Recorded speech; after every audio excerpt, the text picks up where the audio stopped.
Idukki പന്നിയാർകുട്ടിയിൽ jeep കൊക്കയിലേക്ക് മറിഞ്ഞ് 3 പേർ മരിച്ചു. ഒളിമ്പ്യന്മാരായ KM ബീനമോളുടെയും KM ബിനുവിന്റെയും സഹോദരി റീന, ഇവരുടെ ഭർത്താവ് ബോസ്, ബന്ധു എബ്രഹാം എന്നിവരാണ് മരിച്ചത്. കഴിഞ്ഞ രാത്രിയിൽ ഇവർ സഞ്ചരിച്ചിരുന്ന വാഹനം പന്നിയാർകുട്ടിക്ക് സമീപത്ത് വെച്ച് നിയന്ത്രണം വിട്ട് കൊക്കയിലേക്ക് മറിയുകയായിരുന്നു.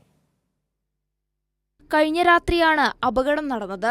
പന്നിയാർകുട്ടിക്ക് സമീപം കുത്തനെയുള്ള ഇറക്കവും കൊടുവളവുമുള്ള ഭാഗത്ത് വെച്ച് നിയന്ത്രണം വിട്ട ജീപ്പ് കൊക്കയിലേക്ക് മറിയുകയായിരുന്നു. ശബ്ദം കേട്ട് ഓടിക്കൂടിയ നാട്ടുകാർ ഉടൻ തന്നെ രക്ഷാപ്രവർത്തനം ആരംഭിച്ചു. വലിയ പാറക്കല്ലിനടിയിൽപ്പെട്ട അവസ്ഥയിലായിരുന്നു റീന. ബോസും റീനയും സംഭവസ്ഥലത്ത് വെച്ച് തന്നെ മരിച്ചു. എബ്രഹാമിനെ വിദഗ്ധ ചികിത്സയ്ക്കായി എറണാകുളത്തേക്ക് കൊണ്ടുപോകുന്നതിനിടെയാണ് മരിച്ചത്. 10 മണിയാവുന്നുള്ളൂ. അപ്പോൾ അങ്ങനെ ആ സമയത്ത് ചെന്നപ്പോൾ രണ്ടുപേരുടെ കാര്യം അതുകൊണ്ട് മരണ നെറ്റിലും നല്ല ഗുരുതരാവസ്ഥയിലായിരുന്നു.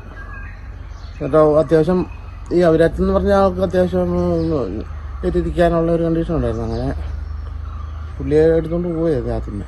അവിടെ ഉണ്ടായത് നമുക്ക് കൃത്യമായിട്ട് കണ്ടില്ലെങ്കിൽ പോലും ഏതാണ്ട് ഈ ഓസ് ഈ വഴി കിടന്ന് ഓസ് കയറി തെന്നി നിയന്ത്രണം വിട്ടു പോയതായിട്ടാണ് നമുക്ക് മനസ്സിലാക്കാൻ കഴിയുന്നത്. കുടിവെള്ള വിതരണത്തിനായി റോഡരികിലിട്ടിരുന്ന ഹോസിൽ കയറി വാഹനത്തിന് നിയന്ത്രണം നഷ്ടമായതാണെന്നാണ് സൂചന. വീതി കുറഞ്ഞ പാതയോർത്ത് സ്ഥാപിച്ചിരുന്ന ഹോസുകൾ മണ്ണിട്ട് മൂടിയിരുന്നില്ല.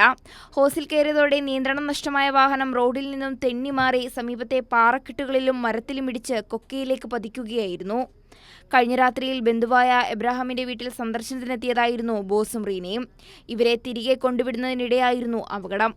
കൈരളി ന്യൂസ്, ഇടുക്കി.